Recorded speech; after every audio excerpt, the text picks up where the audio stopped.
안녕하세요. 서울아산병원 이비인후과 교수 안중호입니다. 이번 시간에는 우리의 귀를 구성하고 있으면서도 상대적으로 잘 알려지지 않은 이관, 영어로는 유스타키오관이라고 하죠.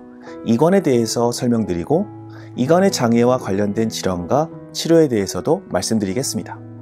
이관은 제때 잘 열리고 제때 잘 닫혀야 합니다. 이게 잘 안되면 여러 가지 문제가 생기죠.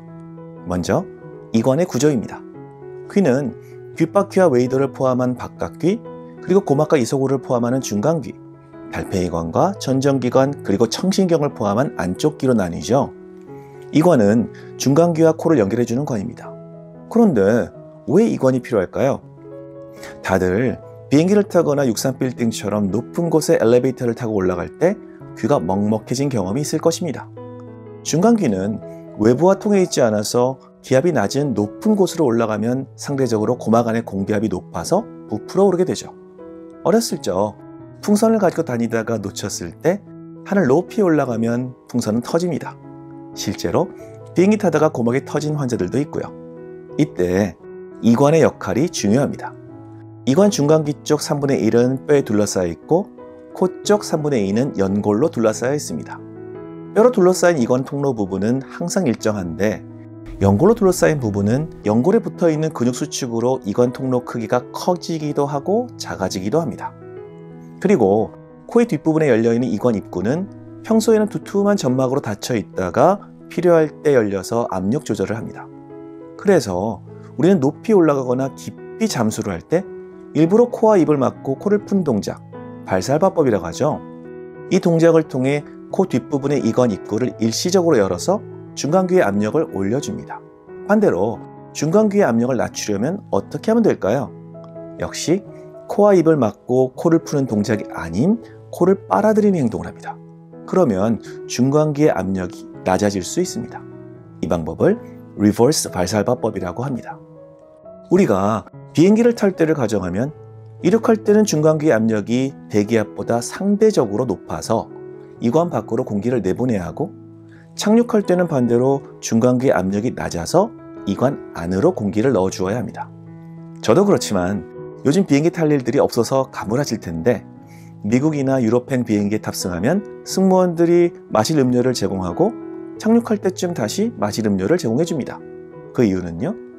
목마르실까봐 그럴 수도 있는데 물을 꿀떡꿀떡 마시면 순간적으로 코 뒤쪽의 이관 입구가 살짝 열려서 압력을 조정하기 쉬워지기 때문에 그렇습니다.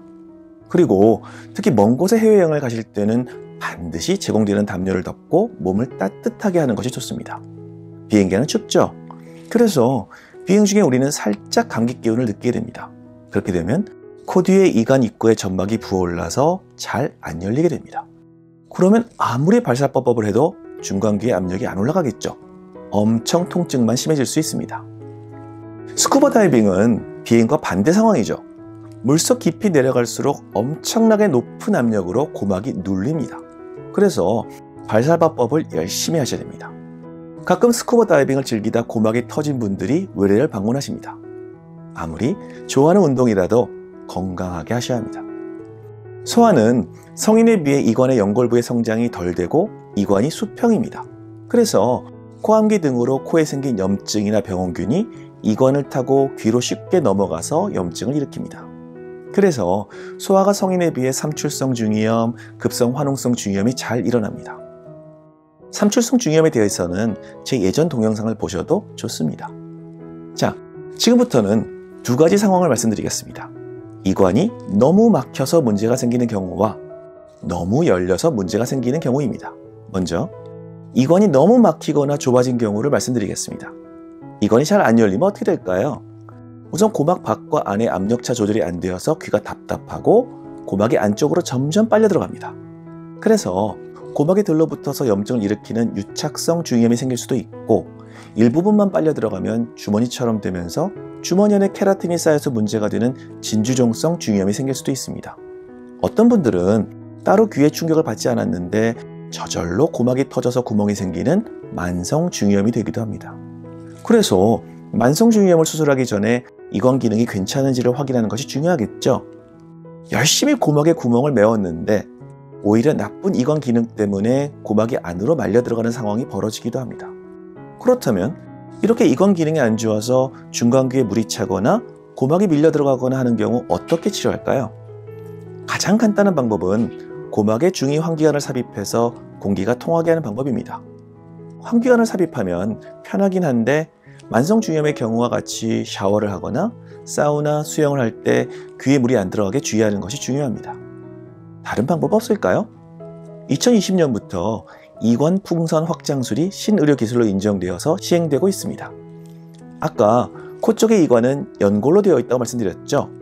심장의 좁아진 관상동맥을 확장할 때와 마찬가지로 비내시경을 보면서 코 뒤의 이관 입구에 카테터를 집어넣어서 풍선을 부풀려서 연골로 된 이관을 넓혀주게 됩니다.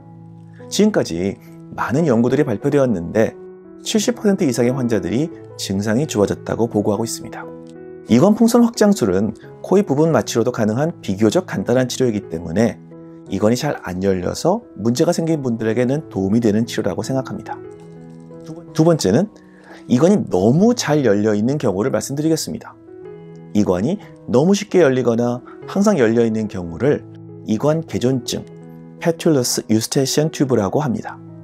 지금 보시는 고막은 이관이 열려 있는 환자의 고막인데 환자가 숨을 쉴 때마다 고막이 들락날락하는 것이 보이시죠? 숨을 쉴 때마다 고막이 따라서 펄럭거리니까 참 불편합니다. 또 다른 환자의 고막인데 발살파법으로 이관에 압력을 넣을 때 일반적으로 힘을 한참 주어야 가능한데 이관 개존증 환자는 쉽게 고막에 바람을 넣어 부풀릴 수 있습니다. 이관 개존증 환자들이 가장 불편해하는 것은 나의 숨소리가 들리는 것도 있고 오히려 귀가 먹먹하고 막힌 듯한 느낌, 그리고 뭐니 해도 내 목소리가 울려 들려서 많이 불편합니다. 말을 할 때 내 목소리는 뼈의 진동으로 전달되는 것도 있지만 대부분은 귀의 고막을 통해 듣게 됩니다. 그런데 평소 닫혀 있어야 하는 이관 입구가 열려 있어서 내 목소리가 이관을 통해서도 전달된다면 고막을 통해 들어오는 소리와 약간 다른 시간차를 두고 섞이기 때문에 어색하게 들릴 수도 있죠. 그 증상이 심해지면 말할 때마다 굉장히 불편하게 됩니다. 우선 내가 이관 개존증인지 여부를 알 수 있는 간단한 방법은 머리를 무릎 아래로 숙이거나 물구나무를 서서 5분 정도 지난 다음 귀 먹먹한 증상이 좋아지는지 확인하는 것입니다. 머리를 아래로 숙이면 피가 쏠려서 아무래도 귀 뒤에 이관 입구 점막이 부어오르겠죠. 이때 벌어진 이관 입구가 닫히면서 불편한 증상이 좋아진다면 어느 정도 진단이 가능합니다. 그럼 이관이 쉽게 열리는 상황은 무엇이 있을까요? 우선 급격하게 다이어트로 살을 빼거나 큰 병을 치료하면서 몸이 쇠약해져서 생기는 경우가 대부분입니다. 그런 분들은 일시적으로 생긴 증상이라서 몸이 적응하거나 건강해지면 먹먹한 증상이 사라지죠. 그래서 이관 개존증으로 온 환자들에게 평소 몸무게에 비해서 변화가 있는지를 물어보고 너무 말라서 쇠약한 분들은 적절한 식사와 더불어 운동을 열심히 해서 건강한 몸을 만들 것을 권유드립니다. 문제는 몸무게도 변화 없고 다 건강한데 이관 개존증이 우연히 생겨서 고생하시는 환자들입니다. 이때는 환자의 불편한 정도를 판단해서 적극적인 치료를 시행합니다. 저는 기본적으로 몸에 무리가 안 가고 가벼운 치료부터 시작하는 것이 맞다고 생각하는데 이런 분들의 1차 치료로는 고막에 구멍을 내고 중위 환기관을 넣어서 먹먹한 느낌을 줄여주는 시도를 해볼 수 있습니다. 이관 개존증 환자의 60% 정도는 이 정도 시술로 증상이 좋아지긴 한데 그렇지 않은 분들이 여전히 남아있죠. 다음 단계의 치료로는 코 내시경을 보면서 코 뒤에 이관 입구 점막에 필러를 주입해서 두툼하게 만들 수 있습니다. 필러는 보통 6개월에서 이후에는 서서히 흡수가 일어나는데 초기 치료에 효과가 있다면 6개월마다 보충주사 맞는 것이 아주 불편하지는 않으실 것입니다. 다음 단계로는 귓구멍을 통해서 치료를 할 수 있습니다. 2단계부터는 이른바 수술이라고 해야겠죠. 귓구멍을 통해 절개를 하고 고막을 들어 올린 다음 중간귀의 이관 입구를 좁히는 시술을 합니다. 환자 몸에서 얻은 근막, 지방 조직을 넣기도 하고 실리콘으로 만든 튜브를 넣기도 합니다. 이 술식이 가장 확실한 방법이겠죠. 그런데 너무 완벽하게 이관 입구를 막으면 무슨 일이 생길까요? 처음에 말씀드린 이관이 좁아지고 막힌 상황이 생겨서 오히려 문제를 일으킬 수도 있습니다. 그래서 적당히 이관 입구를 막아야 하는데 이 적당히가 참 어렵습니다. 저는 귓구멍을 통해서 이관을 좁히는 술식은 최후에 해보실 것을 권유드립니다. 이관 주변 근육들, 예를 들어 범국의 장근이나 국의 거상근 등은 이관의 연골부를 넓히는 역할을 합니다. 이 근육들의 보톡스 주사를 놓고 증상이 좋아졌다는 보고도 있는데 어느 정도 시도해 볼 만한 치료 방법인 것 같습니다. 결론적으로는 이관 개존증에 대해서도 넓어진 부위에 대해 다양한 치료 방법이 시도되고 있으며 본격적인 치료를 받기 전에 내가 요즘 들어 내 몸의 컨디션이 안 좋아서 그런지 우선 확인하고 건강한 몸을 만드는 것이 중요할 것 같습니다. 오늘 드린 말씀이 여러분의 귀 건강에 작은 도움이 되었으면 좋겠습니다. 감사합니다. 건강하고 즐거운 하루 되세요.